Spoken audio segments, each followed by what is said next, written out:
What's up guys, Saf here on Super Saf TV, and Techtober continues, this time with the Huawei Mate 40 Pro, one of the first unboxings in the world, Super Saf style. A thumbs up for your boy will be appreciated. This has just been announced and it's offering some cool features. Let's take a look. We'll also compare it to the Mate 30 Pro as well as the P40 Pro. Full black box, and you'll notice this ring, what Huawei call the Space Ring, which is part of the design of the Mate series, co-engineered with Leica, of course. And then we've got the Explore It on App Gallery logo, the Huawei App Gallery, which is now an important part of all Huawei devices. Let's put that to the side for a second while we see what else we get inside the box. There's a clear gel case, always nice to have, a SIM card tool. We do have a charger. This is a Huawei supercharger, 66 watts of fast wired charging. I don't know why they went with 66 instead of 65. Maybe it was to get a watt advantage over the competition. I don't know, but crazy fast. We've also got a USB Type A to USB Type C cable, as well as some USB Type C earphones. So these are also included in the box. Right, now let's get to the device.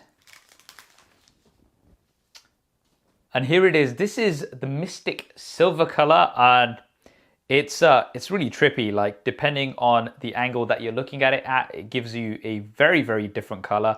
Huawei, of course, very big on some really nice gradient finishes. This has a matte finish, which I do like. It reminds me a little bit of the P40 Pro silver frost finish, but it's definitely a lot more colorful. And of course, we have the space ring design where the cameras are placed. So let's just bring in the Mate 30 Pro for a bit of a comparison. And you can see that there is a resemblance of the design, but the Mate 30 Pro has all the four cameras within the circle, whereas on the Mate 40 Pro, they are actually on the ring itself. Now, of course, we have a metal frame, and as the Mate 30 Pro had, the Mate 40 Pro has a very curved display. This is what Huawei call a horizon display, and it's got an 88-degree angle curve. And that brings us on nicely to the display. This is a 6.76-inch Flex OLED display. So I believe the flex is because it kind of flexes over the sides. Now this has a 2722 by 1344 resolution. So it's quite an odd resolution. So it's almost Quad HD, but it's not quite Quad HD. And it does have a 90 Hz refresh rate. So it looks like Huawei, like they did with the P40 Pro, are trying to go for a bit of a balance between resolution and refresh rate rather than just going for one or the other. And from what I can see, it looks like a very good display. We do have a small top and bottom bezels, but the bezels on the left and right, you pretty much can't see thanks to that curve. And we have a pill-shaped punch out for a dual selfie camera setup like we had on the P40 Pro. However, these are a little bit different. Now, quickly bringing in the Mate 30 Pro again from last year, you can see that there is a resemblance with those very curved edges, but the top and bottom bezels are a little bit smaller, I can see, and we had a notch for the Mate 30 Pro. We don't have this on the Mate 40 Pro. We have that pill-shaped cutout. And if we bring in the P40 Pro, you can see once again there is that resemblance with that pill-shaped cutout. But as mentioned, the cameras are a little bit different. So instead of a primary camera and a depth sensor like we had on the P40 Pro, on the Mate 40 Pro, we have a primary camera, and then we have an ultra wide camera for group selfies. And when you're taking selfies, if the Mate 40 Pro detects that there's more people in the shot, then it will automatically switch to the ultra wide camera. Now there's also a bunch of sensors in this pill cutout, and that is for 3D Face ID. And as always, it does work really well, and it's very fast. But we also have the option of the in-display fingerprint scanner. So I do like that we've got these options, especially in the day and age where we're all wearing masks. You know, Face ID is very convenient and it's quicker generally. But having that option of the in-display fingerprint scanner as well is definitely nice to have. Now let's take a look at the rear-facing cameras. So as mentioned, we actually have the cameras inside this ring now. The primary camera is a 50 megapixel ultra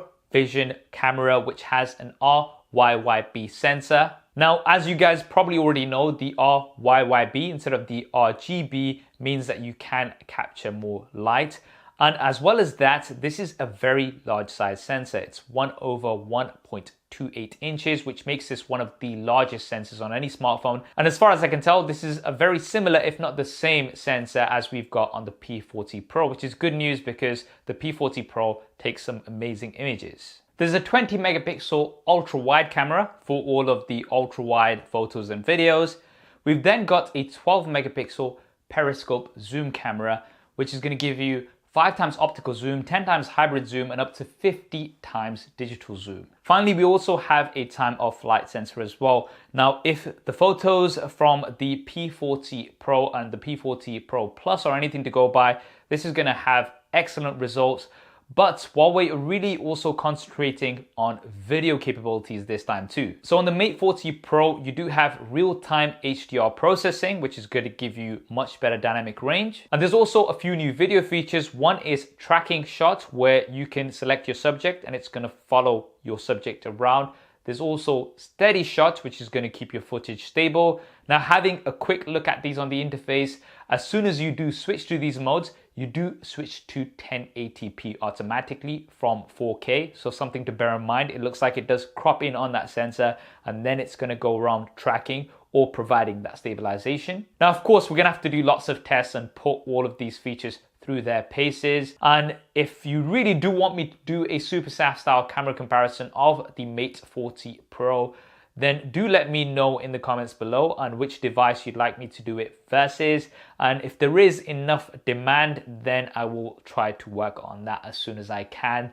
As soon as I get some time and some sleep, because Techtober is crazy. Now let's take a look around the device. So we've got nothing on the left hand side. On the right hand side, we've got a power button as well as a volume rocker. Now this is a physical volume rocker. On the Mate 30 Pro, Huawei did go for a touch solution. So I'm glad they've kind of gone back and gone down to physical buttons. They just seem to work better, especially when it comes to volume. At the top, we do have an infrared sensor, something which we really don't see much of these days. So Huawei's still holding on to that. And then we've got one of the two speakers. So we've got one speaker at the top and one speaker at the bottom. So we do have stereo speakers. Also at the bottom, there is a USB Type-C port as well as a SIM card tray. Now in this SIM card tray, you do have space for a SIM card as well as a nano memory card. So that's a proprietary memory card which you can get to expand the storage on here. And internally, you do get 256 gigabytes of storage with 8 gigabytes of RAM.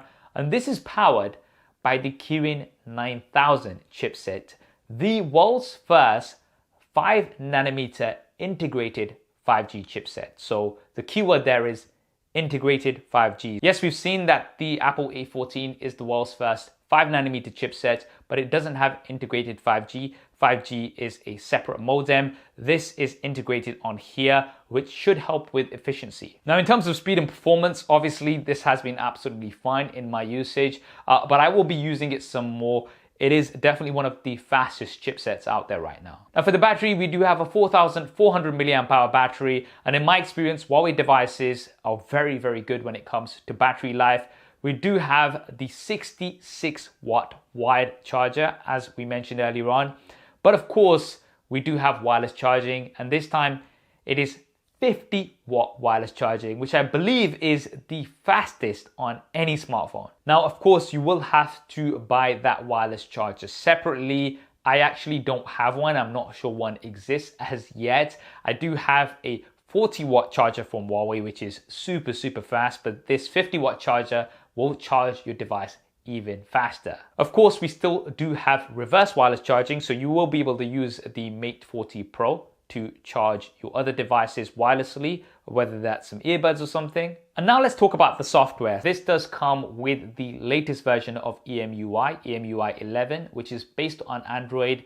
But as you guys know, Google Play services are not supported. Now, this is something that I've talked about in depth in previous videos, but just in a nutshell, what does this mean? Well, it means you're not going to be able to get apps such as YouTube, Google Drive, Gmail. However, you will be able to use all of these services via a browser, and you will be able to find a lot of the other apps via the Huawei App Gallery, Petal Search, as well as third-party app stores. Personally, I've used APK Pure quite a bit in the past, and that's been really good in terms of finding and updating lots of different apps out there. But Huawei has been working very, very hard on their app gallery as well as Petal Search to be able to find apps that most people use. So of course, the situation isn't perfect by any means, but there are lots of workarounds.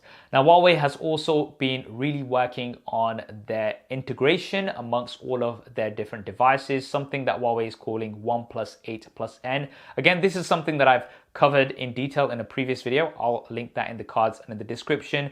But essentially, if you do have other Huawei devices, maybe if you've got a MateBook laptop, maybe if you've got some Huawei earbuds, a Huawei watch, then these are going to seamlessly integrate with each other. And you'll be able to use features such as multi-screen collaboration, which will let you fully control your Mate 40 Pro while you're on your MateBook laptop. Now, unfortunately, I don't have any information about pricing and availability. As soon as I have that, I'll drop that down in the description so you can look out for that.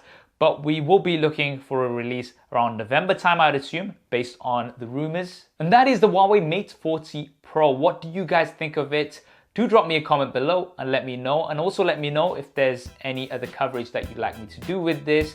I hope you enjoyed this video and found it useful. If you did, then do hit that thumbs up button for me. And if you haven't already, then be sure to subscribe and hit that bell icon. We've got lots more content coming up on here. Thanks for watching. This is Saf on Super Saf TV, and I'll see you next time.